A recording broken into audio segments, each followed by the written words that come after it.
सारा का स्वागत है मेडिकल अपने यूट्यूब चैनल पे। बात करते हैं एमबीबीएस और बीडीएस की काउंसलिंग की। तो चंडीगढ़ जीएमसीएच सेक्टर 32 में स्टेट काउंसलिंग स्टार्ट हो गई है, उसका प्रोस्पेक्ट आ गया है। तो सबसे पहले हम बात कर लेते हैं कि जीएमसीएच के द्वारा आप किस किस कोर्स में एडमिशन ले सकते हैं। सबसे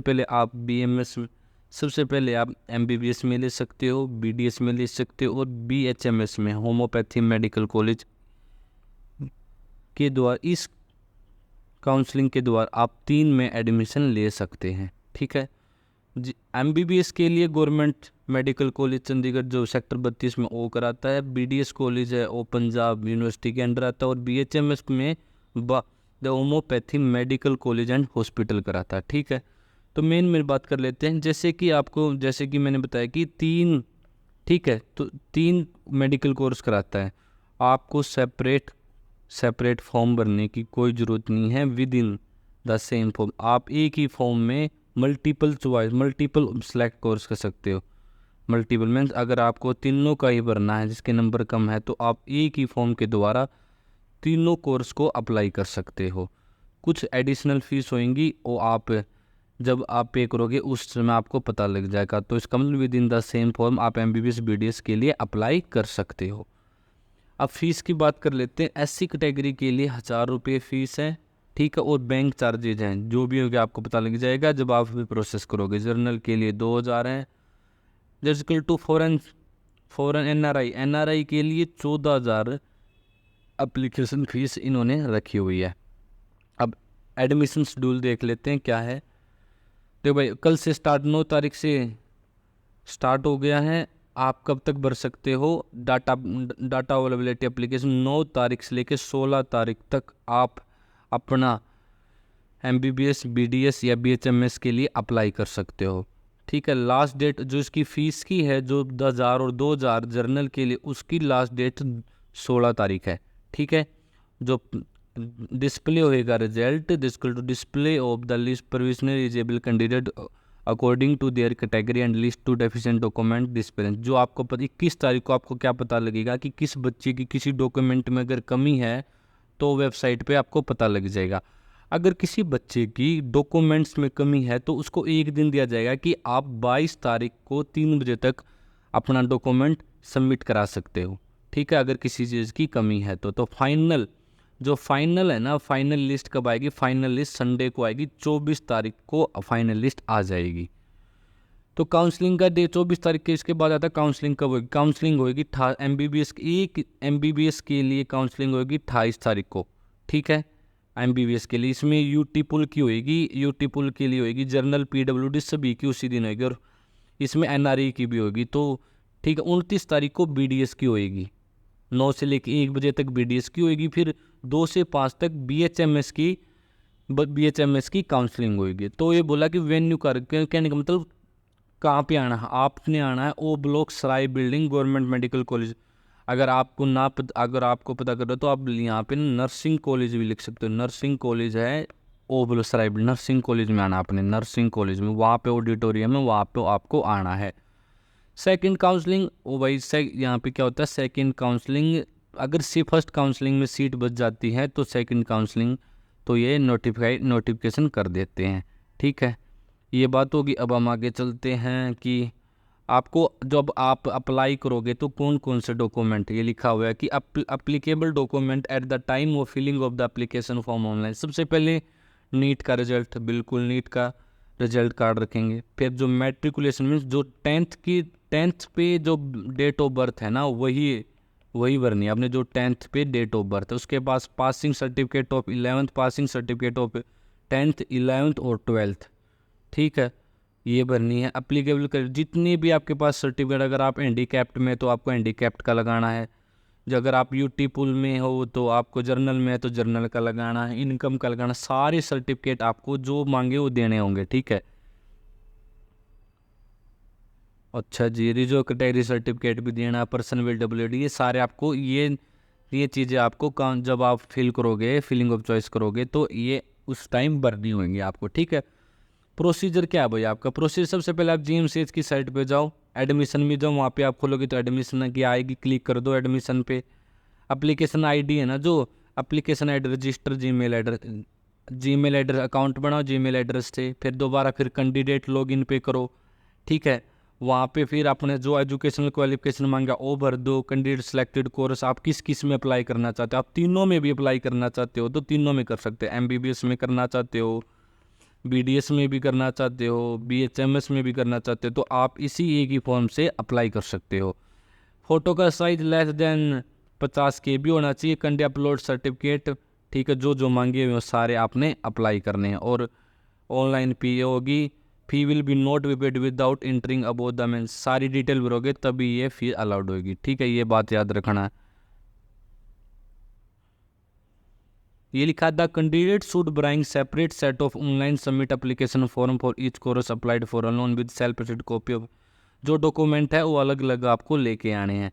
ये एक लिखा है इसमें कि GMC डू नॉट रिफर, कहने का मतलब ये इसमें ये बोल रहा है कि अगर आपकी फीस आप फी ऑनलाइन फ़ी कर रहे हो और आपकी फीस नहीं कटती, कहने का मतलब आपका पूरा पेमेंट नहीं होती, तो ये इनकी रिस्पॉन्सिबिलिटी नहीं है। कह रहे हैं हाई स्पीड इंटरनेट या कैफ़े पे जाके ही आप, आजकल तो सबके घरों में है वाईफाई, तो आप उससे, कहने का मतलब हाई इंटरनेट के टाइम पे जब हाई स्पीड इंटरनेट हो तभी आपने इसके लिए अप्लाई करना। अगर किसी को दिक्कत है पेमेंट के रिलेटिव तो आप ये मनोज रूम नंबर सिस्टम में 1201 में बैठते हैं, वहाँ पे B ब्लॉक में, वहाँ आप जाके आप बात कर सकते हैं, ठीक है। इसके बाद हम बात करते हैं कि इसने ये मेन पॉइंट है कि जैसे कि किसी बच्चे ने SC बच्चा है, SC बच्चे ने जर्नल की सीट उठा ली, जर्नल की सीट ले ली, तो जर्नल की सीट तो कम होएगी, ठीक है। सबसे SC की अगर हायर रैंक है, SC बच्चे की अगर टॉप 10 में हो,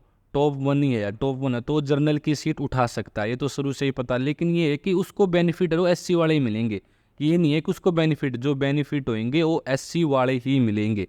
डरने की बात नहीं है, SC वाले बेनिफिट, ये रूल है कि जो बेनिफिट होंगे वो SC वाले होंगे। फीस होगी वो भी कम देनी होगी, जैसे कम होती है वही देना पड़ेगा। एलिजिबल कैंडिडेट, अब आती बहुत काउंसलिंग होएगी। तब कब आना है? जब काउंसलिंग होएगी तो आपको यहाँ पे आना है, ऑडिटोरियम O ब्लॉक सराय बिल्डिंग में आना है। उस दिन क्या लेना है आपको, या तो आपके पास आधार कार्ड होना चाहिए, या पासपोर्ट या ड्राइविंग लाइसेंस या वोटर ID, इनमें से एक होना चाहिए। NRI के लिए OC कार्ड होता है, इनमें से एनीवन, इनमें से एक आपको लेके आना है उस दिन जिस दिन काउंसलिंग होएगी, ठीक है। इम्पोर्टेंट इंस्ट्रक्शन ऑफ द, आपको जब आएंगे तो सबसे पहले तो याद रखना 2 पासपोर्ट साइज फ़ोटो लेके आनी है, 2 पासपोर्ट साइज फ़ोटो, और सारे ओरिजिनल डॉक्यूमेंट लेके आने हैं, सारे ओरिजिनल डॉक्यूमेंट लेने हैं। डॉक्यूमेंट में ये लिखना है, सबसे पहले लेना है कि नीट का रिजल्ट होना चाहिए, डेट ऑफ बर्थ 10th के सर्टिफिकेट पे, पासिंग सर्टिफिकेट 10th का, 12th का डिटेल, 12th की मार्कशीट होनी चाहिए आपके पास। अगेंस्ट UT के लिए ये होना चाहिए under affidavit of candidate not, ठीक है। कहने का मतलब ये है कि आपके जो सर्टिफिकेट है कैंडिडेट अप्लाइंग अगेंस्ट UT, आप UT पुल के लिए में जो आप अप्लाई कर रहे हो उसके लिए आपको जो करेक्टर सर्टिफिकेट होना चाहिए आपके पास, कैटेगरी का होना चाहिए, पर्सनल डिसेबिलिटी का सर्टिफिकेट उस दिन होना चाहिए, काउंसलिंग के दिन वाली बात हो रही है ये। Document to be attach checklist with the front application of the for student, ठीक होना चाहिए। एनी अदर डॉक्यूमेंट जो जरूरत हो आपको, ये सारी 10-11 चीज़ें ध्यान से देखना, ये सारे डॉक्यूमेंट लेके आने हैं। डॉक्यूमेंट वो भी ओरिजिनल डॉक्यूमेंट, कोई डिजी लॉकर या इनमें ना लेके आए, सभी ओरिजिनल डॉक्यूमेंट लेके आने जिस दिन काउंसलिंग होएंगी। अब काउंसलिंग होने के बाद जिन बच्चों का सिलेक्शन होता है उसके बाद क्या होता है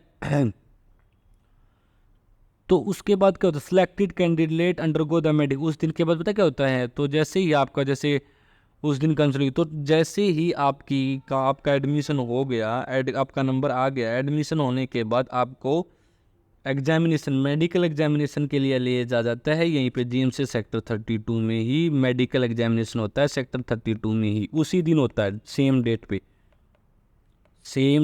पे मेडिकल एग्जामिनेशन हो जाता है, ठीक है।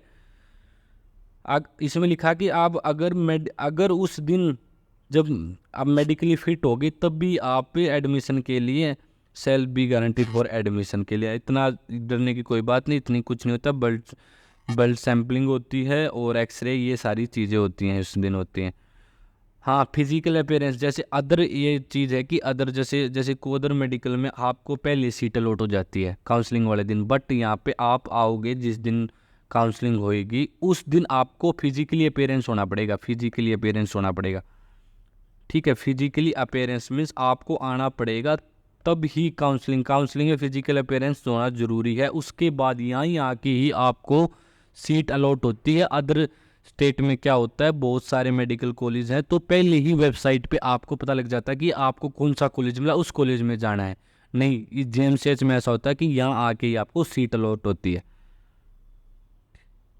अच्छा, जिसके बात कर लेते हैं कि rule rejection fee do be paid of the fees, उस ये लिखा है fee are to be paid on the day of the medical examination if the candidate, उसी दिन आपको फ़ी करा दी, आपकी फ़ीस को भर दिया जाएगा, ठीक। ओरिजिनल डॉक्यूमेंट सेलेक्टेड, हाँ, जो आप जैसे आपका एडमिशन हो गया तो सारे डॉक्यूमेंट यहीं रख लिए जाएंगे जीएमसीएच के द्वारा, अपने यहीं के रख लिए जाएंगे। जिसका होएगा उसको, जिसका सिलेक्शन हो जाएगा वहीं पे, अगर वो सीट सरेंडर करता है तब भी उसको ओरिजिनल सर्टिफिकेट होंगे वो दिए जाएंगे, नहीं तो यहाँ सारे सर्टिफिकेट यहीं रख लिए जाएंगे। अब बात कर लेते हैं सीटें कितनी हैं इसमें। अगर बात करें टोटल 150 सीट्स हैं, वो कितनी है, 150 सीट्स हैं। 15% सीटें यूटी पुल और एससी के लिए हैं, 5% हर एक कैटेगरी में, एससी में हो या जर्नल में, एससी या जर्नल हो उसमें पीडब्ल्यूडी के लिए रिजर्व हैं, ठीक है। जो आपको पता है ऑल इंडिया कोटा के लिए 15% होती है और 23 सीटें तो यहाँ होगी। सेंट्रल पूल की कोटा होता है, वो जिस भी स्टेट में अगर कोई मेडिकल कॉलेज नहीं है तो उस स्टेट के बच्चे सेंट्रल पूल में अप्लाइड करते हैं। जहाँ पे जैसे किसी स्टेट में कोई मेडिकल कॉलेज नहीं है तो उस बच्चे सेंट्रल पूल में करते हैं। एनआरआई के लिए 9 सीटें होती हैं, एनआरआई के लिए भी 9 सीटें एनआरआई के लिए होती है। यूटी पुल की बात करते हैं, यूटी पुल में टोटल सीटें आई भाई 150 सीटें आ गई। कितनी सीटें आ गई, 150 सीटें आ गई। 150 नहीं, टोटल 150 है, तो यूटी पुल को मिली 115 सीटें। कितनी मिली, 115 सीटें। 115 में से 15% सीटें मिली एससी को, तो होगी 16 सीटें। इसका भी 15%, एक पीडब्ल्यूडी को भी मिले 5%, 5% के इसका मिली एक होती पीडब्ल्यूडी की। जर्नल को मिली, जर्नल कितनी सीटें हुई, जर्नल सीटें हुई भाई, जर्नल सीटें 93 हुई जर्नल के लिए। पीडब्ल्यूडी के लिए कितनी बची, 5 सीटें बची, ठीक है। टोटल 115 सीटों पे कंपटीशन होएगा, ठीक है, यूटी पुल में। अब बात करते हैं कि यूटी पुल के लिए कौन बच्चा अप्लाई कर सकता है। अगर किसी बच्चे ने, जिस बच्चे ने 10th 11th 12th तीनों ही स्कूलिंग अपनी चंडीगढ़ से की है तो वो बच्चा अप्लाई कर सकता है। अगर किसी के माँ बाप parents are resident of Chandigarh, last 5 year से यहीं पे रह रहे हैं तो वो अप्लाई कर सकता है। अगर वो कैंडिडेट, अगर नंबर 3 क्या बात करता है, अगर वो सेंट्रल, अगर वो जिस किसी के भी parents are employ of the central government and the state government or the UT में अगर वो काम कर रहा है तो उसको कर सकता है, ठीक है।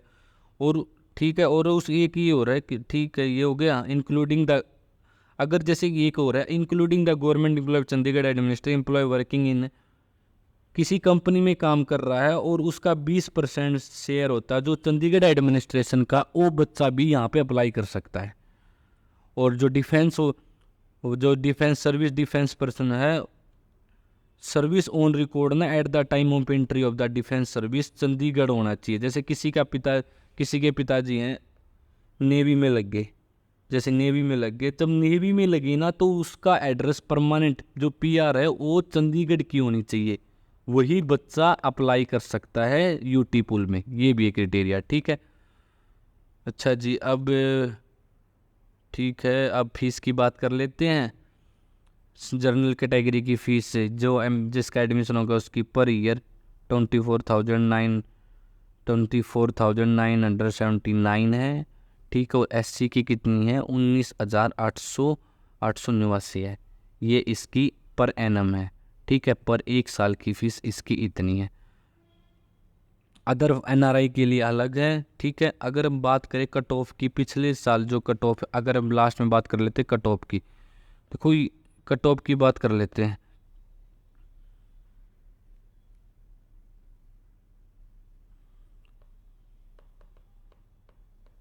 कट ऑफ 2024 में कितनी गई, कट ऑफ 2024 की बात कर लेते हैं। देखो यहाँ आपने देखा कि जैसे कि यहाँ पे ना कोई ओबीसी है, ना ईडब्ल्यूएस है,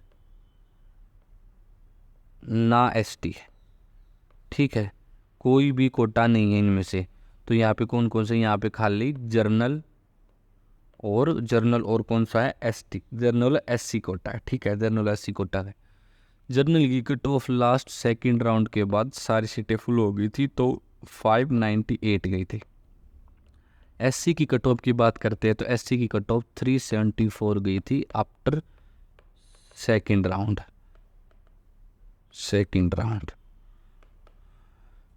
एक दो बात और बता दो, जिस दिन काउंसलिंग हुई आपको 9:30 आपको काउंसलिंग के लिए आना है सराय बिल्डिंग में आपको आना है, ठीक है।